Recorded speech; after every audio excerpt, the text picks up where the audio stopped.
आप सभी दोस्तों को मेरा नमस्कार। दोस्तों, आज मैं आपको बताने जा रहा हूँ कि जीवन क्या है, लेकिन इसको पूरी तरह से समझने के लिए आपको इसे पूरा सुनना पड़ेगा। असल में जीवन का आरंभ माँ के गर्भ में जन्म लेने से हो जाता है और जीवन का अंत मृत्यु पर। जन्म और मृत्यु जीवन के दो छोर हैं, एक आरंभ है तो दूसरा अंत।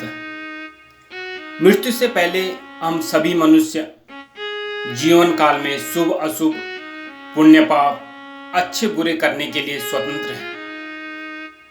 किसी भी व्यक्ति का जन्म साधारण हो सकता है, लेकिन अपने जीवन काल में अच्छे और पुण्य कर्मों को करके इस संसार में इतिहास बना सकते हैं, अपने को अमर बना सकते हैं। तो दोस्तों, फिर मनुष्य जीवन का मुख्य उद्देश्य क्या है? क्यों हमें ईश्वर ने मानव जीवन प्रदान किया है? तो सुनिएगा। हमारा इस धरा में जो पदार्पण हुआ है वह भोग विलास करके, मौज मस्ती करके, पेट भरकर खाना खाने और सिर्फ बच्चे पैदा करने के लिए नहीं हुआ है। यह सब कार्य तो पशु पक्षी और इस धरातल पर जो भी अन्य जीव हैं वह भी करते हैं।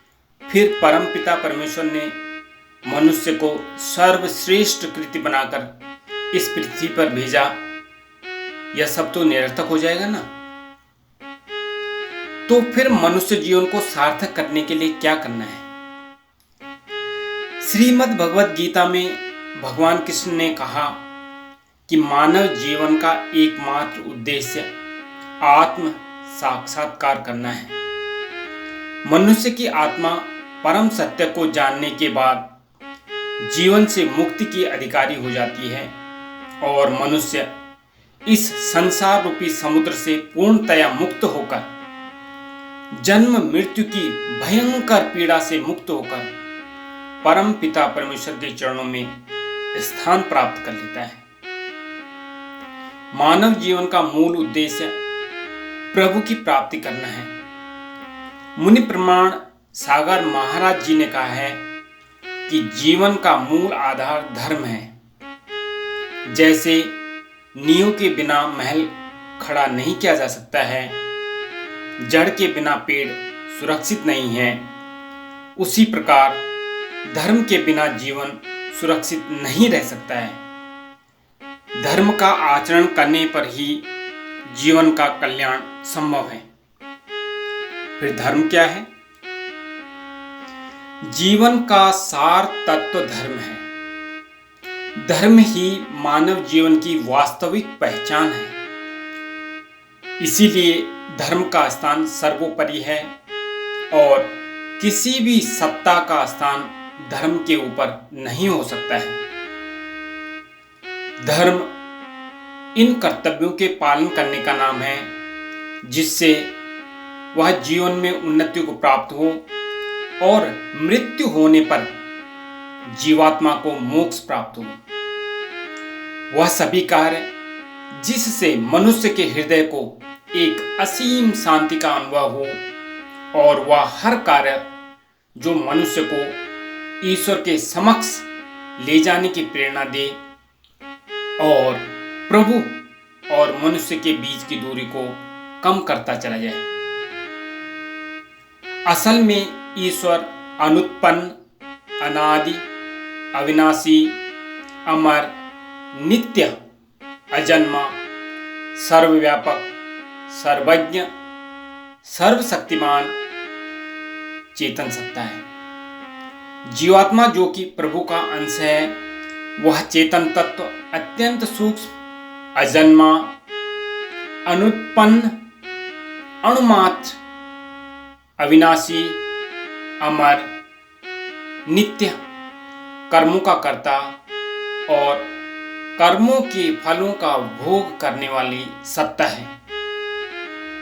वह सर्वज्ञ न होकर अल्पज्ञ, असीम, कर्म करने में स्वतंत्र और फल भोगने में ईश्वर के वश में है। चेतन तत्व में ज्ञान ग्रहण करने के साथ कर्म एवं क्रिया करने का गुण भी होता है और इन्हीं गुणों के कारण मनुष्य अच्छे कर्मों के साथ प्रारब्ध के भोगों का भोग भी करता है। और यदि मनुष्य जन्म में भी वह धर्म के अनुसार अपने कर्म नहीं करता है तो उसे फिर से उसके प्रारब्ध अभुक्त और इस मनुष्य योनि में संचित कर्मों के अनुसार दुखों की भोग के लिए फिर से किसी न किसी योनि में जन्म लेना पड़ता है और यह क्रम निरंतर चलता रहता है। यदि हम निस्वार्थ भाव से परमार्थ के कार्य करते रहते हैं तो हमारे पुण्य एकत्रित होते रहते हैं और जीवन में जो भी कठिनाइयां आ रही हैं उन्हें अपने पूर्व कर्मों का फल मानकर प्रसन्नतापूर्वक सहते हैं तो हमारे पूर्व के अशुभ कर्मों का भोग हो जाता है। इस प्रकार पुण्य कर्मों का खाता बढ़ता है और पाप कर्म कम होते जाते हैं। इसी से हमारा प्रारब्ध बनता है और मनुष्य इस जन्म में उन्नति करते हुए अपने धर्म का आचरण करते हुए मनुष्य योनि से उच्च योनि में जाता है, मतलब परम गति को प्राप्त करना, प्रभु के चरणों में स्थान प्राप्त करना सुनिश्चित हो जाता है। अब मनुष्य जीवन क्या है? मनुष्य जीवन कैसे बना है? हमारा मानव शरीर पृथ्वी, अग्नि, जल, वायु और आकाश इन पंच भौतिक तत्वों से बना है। यह शरीर अमर नहीं हो सकता। यह अधिक से अधिक 100 या 200 वर्ष तक ही जीवित रह सकता है, जिसका आधार जीवात्मा का प्रारब्ध और इस जन्म में उसका ज्ञान व कर्म होते हैं।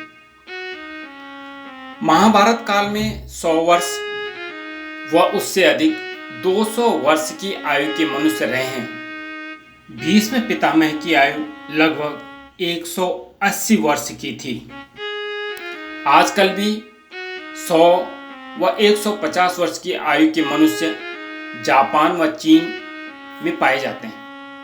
इससे अधिक आयु के मनुष्य वर्तमान में किसी देश में नहीं है।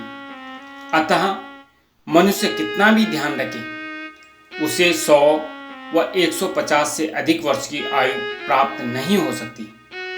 इस दौरान मृत्यु आएगी और आत्मा को इस शरीर का त्याग करना ही करना है। प्राणी मात्र तो दूर की बात है, यह सृष्टि भी लगभग 2 अरब वर्ष पहले बनी है और इसकी आयु लगभग 4.5 अरब वर्ष है। जब इसका काल पूरा हो जाएगा तो परमात्मा इसकी प्रलय व नाश कर देंगे। प्रलय के बाद यह पुनः अपने मूल स्वरूप सत्व, रज, तम की साम्यावस्था को प्राप्त होती है और इतनी ही अवधि तक प्रलय अवस्था में रहकर ईश्वर के द्वारा इससे पुनः नई सृष्टि का सर्जन किया जाएगा। सृष्टि में सृष्टि, प्रलय, सृष्टि, यह कर्म व चक्र अनादिकाल से चल रहा है और अनंत काल तक चलता रहेगा। कभी इस सृष्टि प्रलय क्रम का अंत होने वाला नहीं है। इसी को सृष्टि के प्रभाव से अनादि होना कहते हैं। तो दोस्तों, अब इसका सार क्या निकलता है?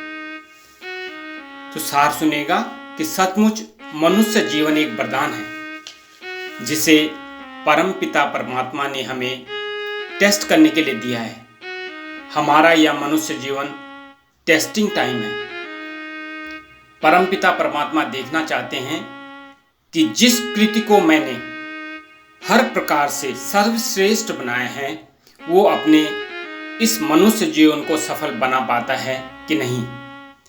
क्या यह धर्म का आचरण करके मोक्ष प्राप्ति करता है या फिर अनादिकाल तक जन्म मृत्यु के बंधनों और इस दौरान होने वाले कष्टों को ही भोगता रहेगा।